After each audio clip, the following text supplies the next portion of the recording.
Assalamualaikum. My name is Mohammad Abdullah Khan. Today our topic is proportion. Proportions को हम पहले भी देख चुके हैं. रेशियो का कंपैरिजन कहलाता है. इसको स्टार्ट से देखते हैं. If A ratio B and C ratio D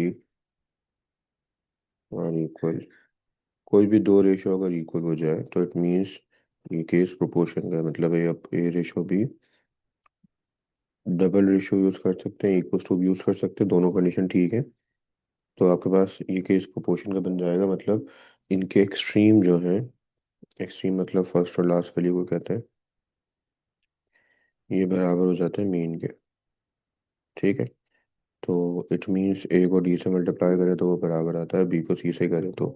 अब इसमें जो ए है ना, ए इज द फर्स्ट प्रोपोर्शन. ये फर्स्ट प्रोपोर्शन कहलाता है. फिर जो स्मॉल बी है वो कहलाता है सेकंड प्रोपोर्शन.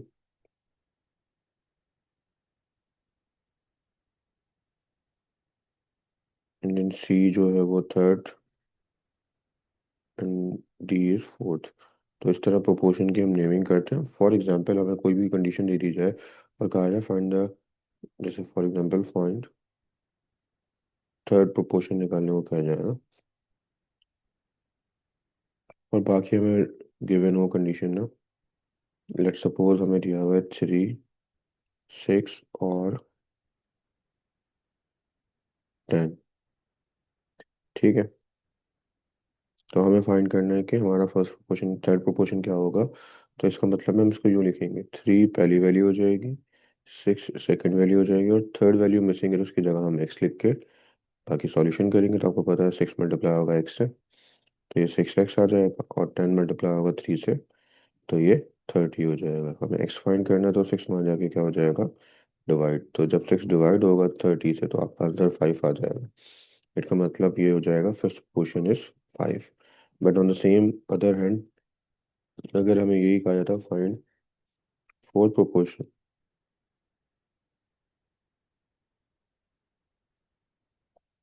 इसी क्वेश्चन को अगर हम सेम लिखें और कहा जाए फोर्थ प्रोपोर्शन, तो हम इसको कैसे करेंगे: 3, 6 एंड 10. अब आपके पास सीक्वेंस में 3 पहले आ रहा तो फर्स्ट हो जाएगा, 6 सेकेंड हो जाएगा, अब 10 थर्ड हो जाएगा, और फोर्थ में मालूम करना तो इसलिए एक्स वहाँ आ जाएगा. 3 को एक्स से मल्टीप्लाई करेंगे, 6 को 10 से मल्टीप्लाई करेंगे, तो हमारा आंसर आ रहा है 3x, और 10 मल्टीप्लाई बाई 6 इज 60. तो x की वैल्यू आ जाएगी 60 डिवाइडेड बाई 3, विच इज़ 20. ठीक है. इस तरह हम कोई भी वैल्यू फाइंड आउट कर सकते हैं जिससे आपने देखना होगा, और सॉल्व करना स्टार्ट करेंगे तो हो जाएगा. ठीक है. तो इस तरह हम कोई भी प्रोपोर्शन फाइंड कर सकते हैं. अब अगर आपसे कहा जाए find the mean proportion, for example find the fourth proportion. Fourth proportion find करने को कहा जाए और आपके पास सिर्फ दो वैल्यूज दे दी हैं, 3 और 6. ठीक है. तो अब बात ये है कि हमारे पास दो वैल्यूज है और हमें तो चार वैल्यूज चौथी वैल्यू पे जाना है. तो फर्स्ट तो 3 हो जाएगी, सेकंड प्लेस पे 6 आ जाएगा, चौथी प्लेस पे एक्स आ जाएगा, तो तीसरी प्लेस पे क्या आएगा. तो याद रखिएगा जो सेकंड वैल्यू है मीन, वो रिपीट हो जाती है. फिर 6 को 6 से करेंगे 36, और 3x हो जाएगा.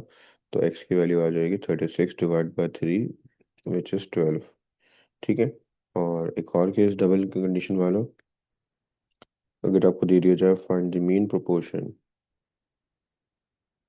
कि मीन प्रोपोर्शन फाइंड करना है, तो मीन का मतलब तो सेंटर वाली दोनों वैल्यूज़ की बात करें, क्योंकि आपको अगर सिर्फ और सिर्फ ऐसे दे दिया कि 4 है और 9 है और आपको मीन प्रोपोर्शन फाइंड करना है, तो हम डिस्कस कर चुके हैं mean are the centre values. Mean कौन सी वैल्यूज़ होती है, जो सेंटर में वैल्यूज़ होती हैं. ठीक है. तो सेंटर वाली वैल्यूज़, मीन है हमारे पास, तो 4 हमारे पास फर्स्ट वैल्यू हो जाएगी, जो 9 है वो लास्ट वैल्यू हो जाएगी, और सेंटर में जो दो वैल्यूज आनी थी उनकी जगह एक्स आ जाएगा. तो एक्स मल्टीप्लाई बाई एक्स होगा, और 4 मल्टीप्लाई बाई 9, तो it will become x square, और 4 मल्टीप्लाई बाई 9 इज 36. स्क्वायर हटाएंगे तो रूट आ जाएगा, तो एक्स की वैल्यू आ जाएगी +/6. इस तरह आपको प्रोपोर्शन की वैल्यू, फोर्थ प्रोपोर्शन की वैल्यू फाइंड आउट कर सकते हैं. ठीक है. तो और आपको कंटिन्यूड प्रोपोर्शन की अगर बात की जाए, जिसमें अगर तीन कंडीशन भी दी जाए, तो वो कंटिन्यूड कैसे होता है.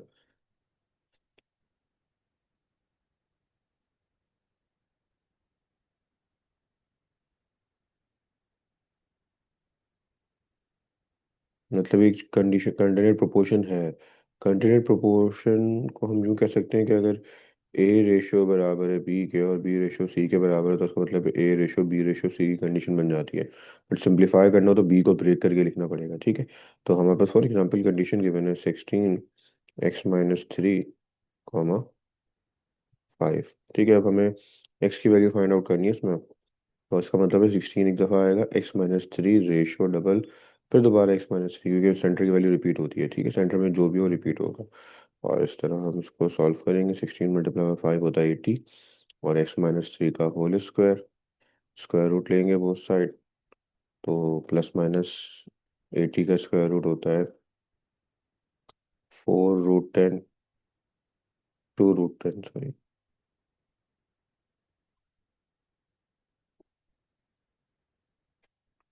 20 हो जाएगा। 20 का 4√10 ही होगा इसका। इसका आंसर आएगा 4√10, जो सॉल्व तो नहीं हो रहा साहब। 4√5 होगा, ठीक है। और ये x - 3 है, माइनस का 3 हो जाएगा, प्लस हो जाएगा, तो आपके पास आंसर आएगा 3 + - 4√5। तो इस तरह हम कंटिन्यूट प्रोपोर्शन की हेल्प से एक्स की वैल्यू भी फाइंड कर सकते हैं। तो ये प्रोपोर्शन को अगर हम क्लोज करें तो प्रोपोर्शन की कुछ प्रॉपर्टीज होती हैं जिसकी बेसिस पे हम आगे काम कर सकेंगे। प्रॉपर्टीज ऑफ प्रोपोर्शन, उसमें ए रेशो बी डबल रेशो सी रेशो डी के अगर बराबर है तो हम इसको, इन्वर्टेंडो होती है प्रॉपर्टी हमारे पास, ऑल्टरनेंडो होती है। इन्वर्ट में तो हम इसको रिवर्स कर देते हैं, दोनों साइड को अगर रिवर्स कर दें तो वो इन्वर्टेंडो की प्रॉपर्टी होती है। इसका मतलब ए रेशो बी को अगर रिवर्स करें तो वो बी रेशो ए हो जाएगा, और सी रेशो डी को रिवर्स करें तो डी रेशो सी हो जाएगा। अब देखें, मीन बेसिकली एक्सट्रीम बन गया और एक्सट्रीम मीन बन जाते हैं, इतना फर्क पड़ता है, ठीक है। तो इससे कोई फर्क नहीं पड़ता अगर आप इन्वर्टेंडो लगाएं प्रॉपर्टी में, तो सबको रेशो को रेसिप्रोकल करके दोनों तरफ सॉल्व करें तो आंसर जब भी सेम आता है। फिर आती है ऑल्टरनेंडो। ऑल्टरनेंडो प्रॉपर्टी क्या होती है? ऑल्टरनेटिव बेटा बेसिकली प्रॉपर्टी वो होती है जिसमें हम ऑल्टरनेट लेते हैं। ऑल्टरनेट मीन्स हम मेन प्रोपोर्शन की वैल्यूज को चेंज करते हैं। ए रेशो बी तो अपनी जगह, ए बी बी और सी आपस में जगह चेंज कर लेंगे तो ये A ratio C double ratio B ratio D बन जाएगा। तो ये प्रॉपर्टी कहलाती है ऑल्टरनेंडो की। फिर आपके पास आते हैं कॉम्पोनेंडो। अगर आप इसी रेशो के अंदर, ए रेशो बी के अंदर प्लस कर दो 1 बोथ साइड,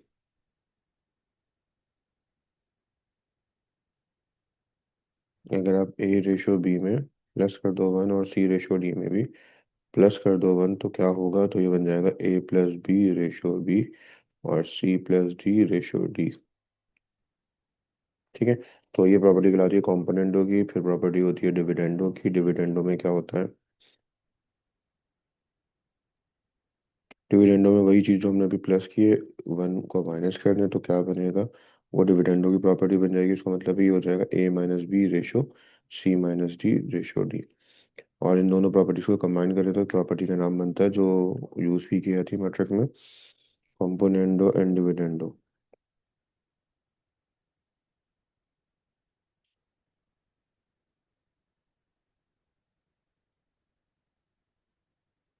उसमें क्या होता है, कॉम्पोनेंटो पहले आ रहा तो ए प्लस बी ऊपर और ए माइनस बी नीचे, is equal to C plus D ratio C minus D. इसको यूज भी किया जाता है। अब अगर आपको लॉ ऑफ टेंजेंट प्रूफ करना है तो वहाँ भी हम यूज़ करते हैं इसको, और भी बहुत सी जगहों पे इसको यूज़ किया जाता है। तो जिस आपको याद रखना है कि हमने क्या काम करना है, तो फिर आपको आसानी हो जाती है इस तरह वर्किंग करने में, ठीक है। तो नाउ मूविंग फॉरवर्ड, किसका कोई क्वेश्चन सॉल्व कर लें। सॉल्व, किसी भी क्वेश्चन में सॉल्व लिखा हुआ तो उसका मतलब आपको वैल्यू फाइंड करनी थी उस वेरिएबल की। तो लेट्स सपोज हमारे पास क्वेश्चन है x - 3 का होल स्क्वायर प्लस x + 3 का होल स्क्वायर अपॉन x - 3 का होल स्क्वायर माइनस x + 3 का whole square is equals to 5/2, ठीक है। इसको हमें सॉल्व करना है, x को फाइंड करना है, तो फॉर्मूला खोलना स्टार्ट करें तो ऊपर वाला फॉर्मूला नीचे वाला फॉर्मूला फिर ही एक्सटेंड होता जाता है। तो इससे ज़्यादा बेहतर तरीकेकार ये है कि हम by using property of component और डिविडेंडो करें। तो क्या होगा देखते हैं।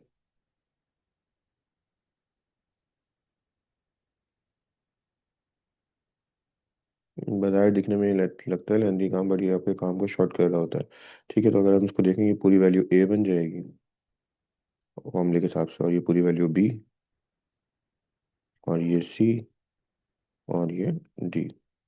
हमें ए और बी को प्लस करना है, मतलब एक्स माइनस थ्री के होल स्क्वायर की value plus x plus three के होल स्क्वायर की वैल्यू को प्लस करना है एक्स माइनस थ्री के होल स्क्वायर की value minus x plus three के होल स्क्वायर की वैल्यू से। और नीचे यही सब चीज़ें लिखनी है, चाहे तो आप मेंशन कर लें। ये हमारी फर्स्ट टर्म है यहाँ से यहाँ तक, और फिर यहाँ से सेकंड टर्म है। डिनोमिनेटर में भी सेम चीज़ आएगी, बस बीच में माइनस आ जाएगा, तो माइनस की वजह से एक काम करते हैं, यहाँ कर्ली ब्रैकेट लगा लेते हैं ऊपर भी, ताकि मिस्टेक ना हो। ऊपर तो कोई फर्क नहीं पड़ रहा इसलिए मेंशन नहीं किया था, बट नीचे ऊपर पड़ेगा इसलिए पहले से मेंशन कर देना है। ये जाएगा एक्स प्लस थ्री का होल स्क्वायर, फिर एक्स माइनस थ्री का whole square minus x plus three का whole square. Right hand side पर तो काम सिंपल सा है, फाइव प्लस टू होगा और फाइव माइनस टू हो जाएगा। अच्छा, जब ब्रैकेट्स ओपन करेंगे, एक स्टेप हम एक्स्ट्रा कर रहे हैं ब्रैकेट्स ओपन करने का, ताकि हमारे पास वर्किंग में प्रॉब्लम ना आए।